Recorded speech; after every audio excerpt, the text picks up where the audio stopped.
नमस्कार साथियों, मैं Om Veer Verma. Digital learning YouTube channel में आपका हार्दिक स्वागत है। साथियों, वीडियो को प्रारंभ करने से पहले मैं आपको बता दूं कि इस वीडियो में हम बात करने वाले हैं निःशुल्क पोशाक वितरण की सलाह दर्पण पर एंट्री तथा सिलाई हेतु बच्चों के अकाउंट में जो रुपए आने हैं उनके लिए बच्चों के बैंक अकाउंट सलाह दर्पण पर फैच करने के संबंध में। साथियों, वीडियो को बिना स्किप करे अंत तक देखें और पूरी की पूरी प्रोसेस जानने के लिए वीडियो में अंत तक बने रहना आपका अति आवश्यक है। साथियों, हम सब ने विद्यालय में पोशाक वितरण का कार्य लगभग पूरा कर दिया है, लेकिन अब हमें उस कार्य को सलाह दर्पण पर ऑनलाइन करना है और बच्चों के बैंक डाटा भी उनके अकाउंट से फैच करने हैं ताकि सिलाई के लिए जो पैसे हैं वो डायरेक्ट उनके अकाउंट में आ जाए। इसके लिए सबसे महत्वपूर्ण बात यह है कि ये डाटा उन्हीं बच्चों के फैच होंगे जिनके हमने जन आधार ऑथेंटिकेट कर दिए। तो लगभग हम ये मान के चले कि जिन बच्चों के आधार ऑथेंटिकेट हो चुके हैं उन्हें ड्रेस वितरण का कार्य और उनके बैंक डाटा फैच हमें आज ही कर देने हैं।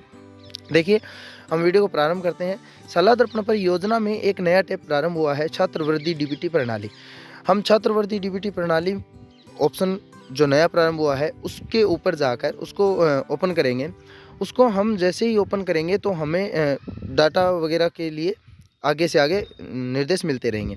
देखिए, हमने जैसे ही क्लिक किया स्टूडेंट यूनिफॉर्म डीबीटी सिस्टम पर जाएं, ये हमें दिखाई दे रहा है। इस पर हम क्लिक करेंगे।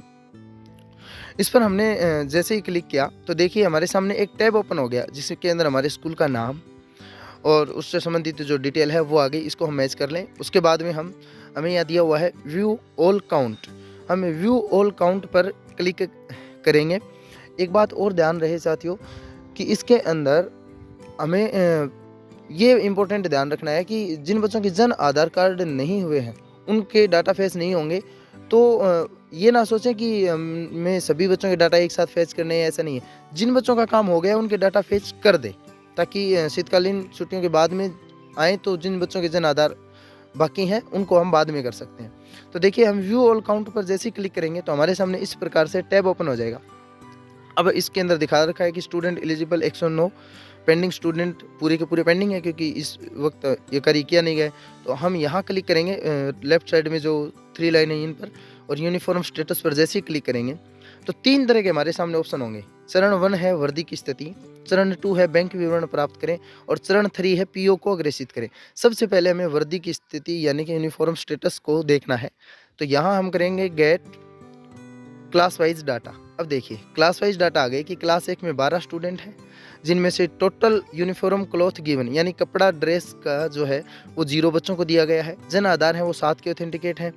पीओ को भेजा गया है 0। इस प्रकार प्रत्येक क्लास की डिटेल यहाँ दी हुई है कि कितने बच्चों के जन आधार ऑथेंटिकेट है। ये देखिए 109 में से 89 के जन आधार ऑथेंटिकेट हैं और यहाँ सलाह दर्पण पर एक भी बच्चे को यूनिफॉर्म वितरण का कार्य नहीं किया गया है। तो अब हम क्या करेंगे, यूनिफॉर्म वितरण का कार्य करेंगे। ये क्लास 1 पे हम क्लिक कर लेते हैं। ये जो ब्लू कलर में दिया हुआ है इसके ऊपर हम क्लिक करेंगे तो यहाँ नीचे बच्चों की डिटेल आ जाएगी।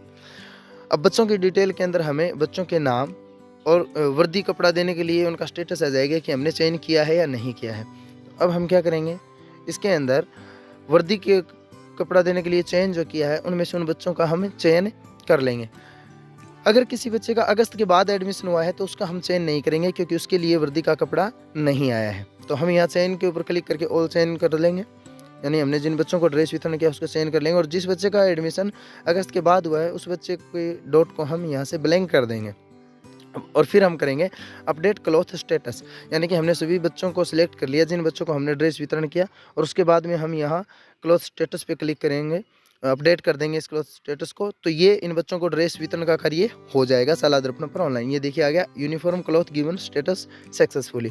अब ये देखिए वर्दी का कपड़ा देने के लिए चयन के आगे यूनिफॉर्म क्लॉथ गिवन का ऑप्शन ग्रीन कलर में आने लग गया, यानी कि इन बच्चों को जो यूनिफॉर्म है वो वितरण का कार्य हो चुका है। अब हम जाएंगे दूसरे स्टेप पर। इसके बाद में दूसरा स्टेप प्रारंभ होता है और दूसरे स्टेप में हम देखेंगे कि दूसरा स्टेप क्या है। दूसरे स्टेप में है बैंक की डिटेल, यानी बैंक का जो विवरण है उसको फैच करना है। तो देखिए ये है ऊपर दूसरा चरण। प्रथम चरण वर्दी की स्थिति कंप्लीट हुआ। अब दूसरे चरण पर क्लिक करेंगे बैंक विवरण प्राप्त करें। इस पर हमने जैसे ही क्लिक किया तो ये देखिए यहाँ हम दोबारा से क्लास को चूज कर लेंगे। ये देखिए क्लास 1 में क्लॉथ वितरण का कार्य हो चुका है। अभी हमने क्लास को जैसे ही सिलेक्ट किया तो ये देखिए 7 ही स्टूडेंट दिखा रहा है। 7 स्टूडेंट इसलिए दिखा रहा है क्योंकि क्लास 1 में 7 स्टूडेंट का जन आधार ऑथेंटिकेट का कार्य पूरा हुआ है। तो इन साथ ही स्टूडेंट की बैंक विवरण है वो यहाँ काउंट होगा। तो यहाँ हम ऑल पे क्लिक करके, ऑल पे हमने क्लिक कर दिया और अब फैच बैंक विवरण पे क्लिक कर देंगे, क्योंकि जिनका जन आधार ऑथेंटिकेट हो चुका है उनका जन आधार उनका बैंक डिटेल है वो ऑटोमेटिक यहाँ ऐड हो जाएगी। जैसे हमने यहाँ क्लिक किया तो ये देखिए इसके अंदर आ जाएगा कि आपकी जो बैंक का विवरण है, ये देखिए स्टूडेंट आइडेंटिफिकेशन सक्सेसफुली, और ये देखिए इन बच्चों के जो बैंक विवरण है वो अब ऐड हो चुके हैं। अब हम इसको एक बार देख भी लेते हैं कि इनका जो कार्य है वो, ये देखिए ये आ गया। Total marks by school 7, total Jan Aadhaar 7 और टोटल यूनिफॉर्म क्लॉथ गिवन 11। ये कार्य हमारा कंप्लीट हो चुका। अब बचा है हमारा तीसरा चरण, पीओ को अग्रेसित करें। पीओ को अग्रेसित अब वही बच्चे होंगे जिनके बैंक विवरण हमने फैच कर दिए हैं। तो हमने पीओ को अग्रेसित करे पे क्लिक किया।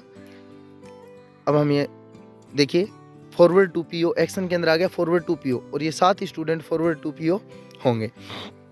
तो अब हम यहाँ फॉरवर्ड टू पीओ पर क्लिक कर देंगे, और जैसे ही हम फॉरवर्ड टू पीओ पर क्लिक करेंगे तो ये भी सक्सेसफुली हो जाएगा और पीओ के पास पूरी की पूरी डिटेल इनकी पहुंच जाएगी। ये देखिए अब हमें क्लास से, ये देखिए student successfully forward to PO, अब वहाँ एक्शन के अंदर एम्प्टी हो गया और जो बच्चों की जो डिटेल है वो पीओ को फॉरवर्ड हो चुकी है। अब आपको यहाँ दिखाई भी दे जाएगा कि कितने बच्चों की जो डिटेल है वो फॉरवर्ड पीओ को हुई। देखिए क्लास 1 के 7 ही बच्चों की डिटेल यहाँ फॉरवर्ड है। तो इस प्रकार हम 1 बाई 1 के प्रत्येक क्लास के बच्चों की डिटेल को यूनिफॉर्म स्टेटस, बैंक विवरण और फॉरवर्ड टू पीओ चरण बाई चरण कंप्लीट कर लेंगे। तो उम्मीद है साथियों आपने वीडियो को कंप्लीट देखा। वीडियो को लाइक करें, शेयर करें और चैनल को सब्सक्राइब ज़रूर करें ताकि आपको इस तरह की अन्य वीडियो समय समय पर मिलती रहे। धन्यवाद।